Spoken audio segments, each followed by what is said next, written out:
জেনে গেছো যে মোহনবাগানের নতুন কোচ সার্জিও লোবেরা মোহনবাগানের সঙ্গে যুক্ত হয়েছে এবং প্রাক্তন কোচ হোসে মলিনা মোহনবাগানের থেকে বিদায় নিয়েছে এবং তার সাথে গোল্ডেন হ্যান্ডশেক মোহনবাগান করে ফেলেছে। যে মুহূর্তে এফসি গোয়া লোবেরার সঙ্গে গোল্ডেন হ্যান্ডশেক করে লোবেরাকে ছেড়ে দিয়েছে, ঠিক সেই মুহূর্তে মোহনবাগান লোবেরার নাম অফিসিয়ালি অ্যানাউন্স করে দিয়েছে যে মোহনবাগানের পরবর্তী হেড কোচ হচ্ছেন সার্জিও লোবেরা। এবং এখান থেকে মোহনবাগানের পট পরিবর্তন শুরু হয়ে গেছে এবং সেই সঙ্গে সঙ্গে লোবেরার সঙ্গে সঙ্গে মোহনবাগানে নতুন কোন কোন প্লেয়ার আসতে চলেছে এবং কোন কোন প্লেয়ারদের মোহনবাগান বিদায় জানাবে সেটাও কিন্তু ইতিমধ্যে বিভিন্ন সমর্থকদের মধ্যে কিন্তু চাঞ্চল্য দেখা দিয়েছে। কি হতে চলেছে মোহনবাগানের এই সার্জিও লোবেরা আসার পরে খেলার স্টাইলের তো অবশ্যই পরিবর্তন ঘটবে। যেখানে আমরা দেখেছি হোসে মলিনা একজন প্রপার মিডফিল্ডার, অ্যাটাকিং মিডফিল্ডার বা ডিফেন্সিভ মিডফিল্ডারকে না নিয়ে শুধু অ্যাটাকিং প্লেয়ারকে নিয়ে এবং ডিফেন্সকে জোড়া ডিফেন্স নিয়ে মোহনবাগান কিন্তু আইএসএল লিগ শিল্ড এবং আইএসএল চ্যাম্পিয়ন হয়েছে এবং পরবর্তীতে কিন্তু আমরা দেখেছি যে এবছরে কিন্তু মোহনবাগান আইএফএ শিল্ডও চ্যাম্পিয়ন হয়েছে। এবং এমতো অবস্থায় এরকম একটা হেভি ওয়েট টিমটাকে মোহনবাগানের হোসে মলিনা মাত্র 6টা ম্যাচ হেরে মোহনবাগান থেকে কীভাবে বিদায় নিতে পারে সেটা কিন্তু একটা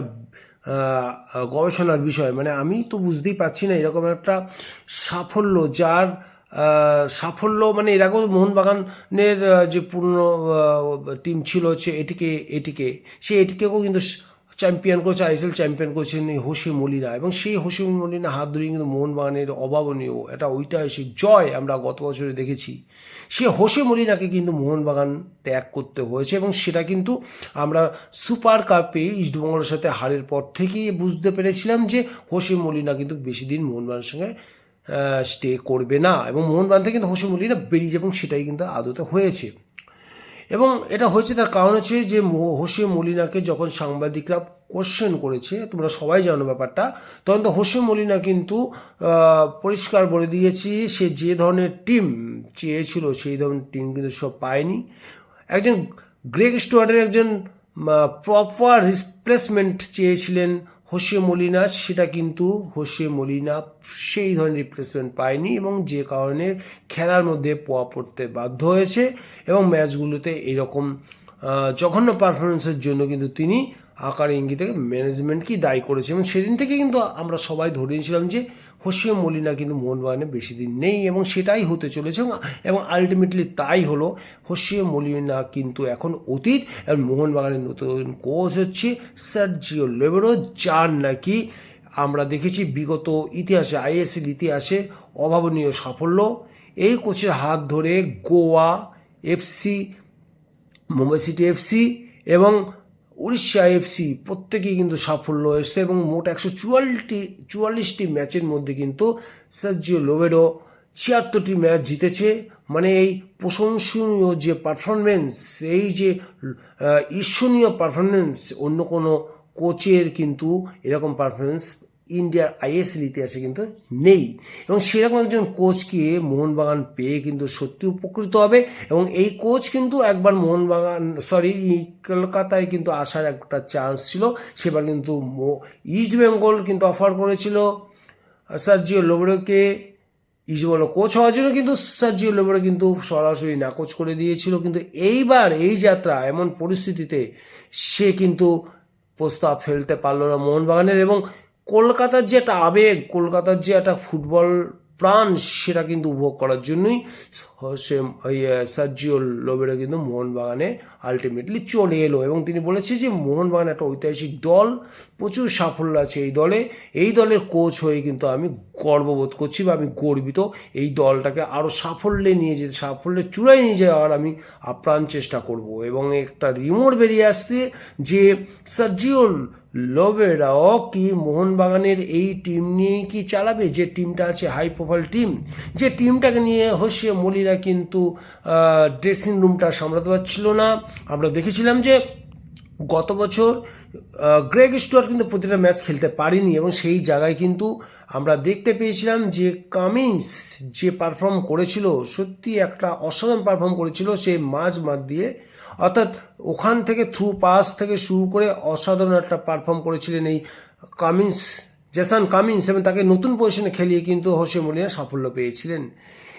এবছর কিন্তু তাকে খেলাতে পারছে না, সুতরাং ড্রেসিং রুম নিয়ে একটা প্রশ্ন উঠে এসছে যে ড্রেসিং রুমে তিনি কিন্তু সাফল্য সামলাতে পারছে না, হাই প্রোফাইল প্লেয়ারদের নিয়ে তিনি কিন্তু চলতে পারছেন না, এবং সেখান থেকে বোঝা গেছিলো যে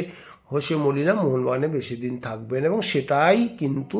খেলায় প্রতিফলিত হলো। আলটিমেটলি হোসে মলিনা এই মুহূর্তে মোহনবাগান থেকে অতীত এবং লোবেরা এখন এই প্লেয়ারদের নিয়েই চলবে না নতুন প্লেয়ারকে অন্তর্ভুক্ত করবে, সেটা কিন্তু অফিসিয়ালি আমরা কেউ জানি না। বিভিন্ন রিমোট বলবো আমি এটাকে, রিমোট বেরিয়ে এসছে, শোনা যাচ্ছে নাকি যে ভিডিও কনফারেন্সের মাধ্যমে নাকি মোহনবাগান ম্যানেজারের সাথে লোবাডার বৈঠক হয়েছে বা মিটিং হয়েছে, এবং সেখানে তিনি চেয়েছেন 3 জন বিদেশিকে ছেড়ে দিতে, মোহনবাগানে 3 জন বিদেশিকে ছেড়ে দিতে, এবং সেই জায়গায় নতুন 3 জন বিদেশিকে রিক্রুট করতে হবে, এটাই ছিল লোবেরার বক্তব্য। কিন্তু প্রশ্ন হচ্ছে মোহনবাগান একই সাথে 3 জন বিদেশিকে ছাড়তে পারবে না মোহনবাগান ম্যানেজমেন্ট, কারণ প্রচুর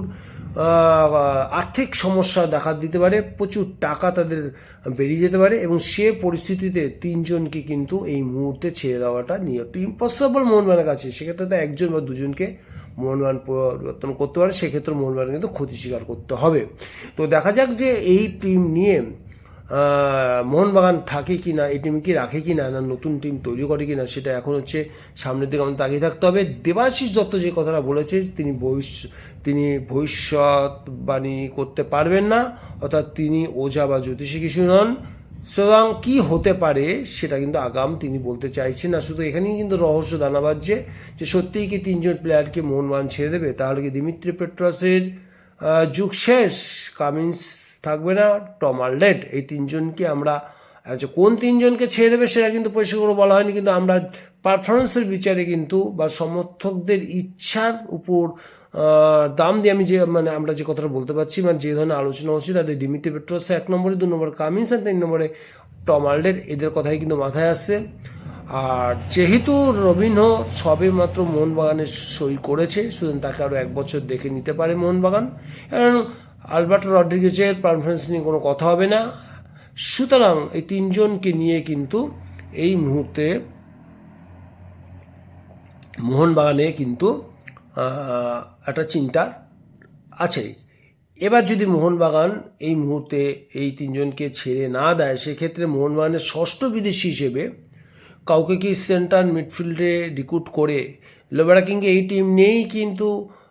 আইএসএলে ঝাঁপিয়ে পড়বে কি ঝাঁপিয়ে পড়বে না, সেটা কিন্তু আমরা দেখব। তবে আমার যেটা মনে হয়, বা আমার মতো অনেক সমর্থকের মনে হয়, দিমির কিন্তু শেষ হয়ে যায়নি, কামিন্সের ভিতরেও খেলা আছে, এরাই কিন্তু আইএসএল লিগ শিল্ড দুটোই এনে দিয়েছে, এবং দিমিত্রি পেট্রাসের কথা এবং জেসন কামিন্সের কথা যদি ধরো, তাহলে পরপর 2 বছরের সাফল্যের পেছনে এদের অবদান কিন্তু অনস্বীকার্য। ঠিক মতো হোসে মলিনা তাদেরকে ইউজ করতে পারেনি, ইউটিলাইজ করতে না পারার জন্য তারা কিন্তু সেরকম পারফর্ম করতে পারছে না, বিশেষ করে দিমিত্রি পেট্রাস তার প্রপার জায়গায় খেলতে পারছে না। যদি সার্জিও লোবেরো যদি দিমিত্রি পেট্রাসকে মিডফিল্ডে অ্যাটাকিং মিডফিল্ড হিসেবে ব্যবহার করে, আমার তো মনে হয় এই দলটা কিন্তু দাঁড়িয়ে যেতে পারে, এবং তার যে অ্যাগ্রেসিভ ভাব, একটা কথা কিন্তু পরিষ্কার, দিমিত্রি পেট্রাস কিন্তু ফাঁকিবাজি নয়, অর্থাৎ কোনো রকম তার ভিতর কিন্তু ফাঁকযোগ তুমি পাবে না, কোনো রকম ফাঁকি দেবে না, খেলার মধ্যে সারা মাঠ জুড়ে খেলে। এবং ইতিমধ্যে কিন্তু দিমিত্রি পেট্রাস মোহনবাগানে আজকের থেকেই কিন্তু প্র্যাকটিসে নেমে গেছে, অর্থাৎ সমস্ত প্লেয়ারকে কিন্তু নির্ধারিত সময়ের মধ্যে প্র্যাকটিসে আসার জন্য বলা হয়েছে, কিন্তু দিমিত্রি পেট্রাস কিন্তু আগে থেকে প্র্যাকটিস শুরু করে দিয়েছে। সার্জিও লোবেরো বলেছে কদিন পর সে আসবে, এখন ইতিমধ্যে মোহনবাগানের প্লেয়াররা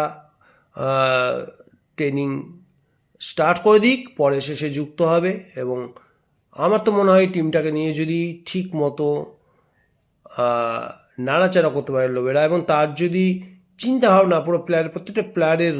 মধ্যে ঢুকিয়ে দিতে পারে, তাহলে এই টিম নিয়েই মোহনবাগান কিন্তু আবার সাফল্য পাবে। টিমটা কিন্তু খুব একটা খারাপ নেই, শুধু একজন শুধু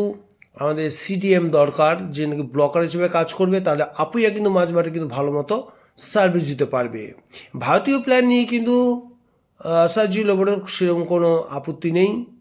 এবং আপত্তি থেকেও তো লাভ নেই, ভারতের সেরা প্লেয়াররাই কিন্তু মোহনবাগানে খেলছে। সুতরাং এই ক্ষেত্রে ভালো করে এই প্লেয়ারদের ট্রেনিং দিয়ে পরবর্তীতে কিন্তু সার্জিও লোবারো মোহনবাগানকে আইএসএল আবার চ্যাম্পিয়ন করতে পারে যদি আইএসএল হয়। তো আজকে ছিল এইটুকুই ছিল আমার ভিডিও। তো ভিডিও ভালো করে লাইক শেয়ার করতে একদম ভুলবে না। আবার দেখাবেন নতুন ভিডিওতে। বাই।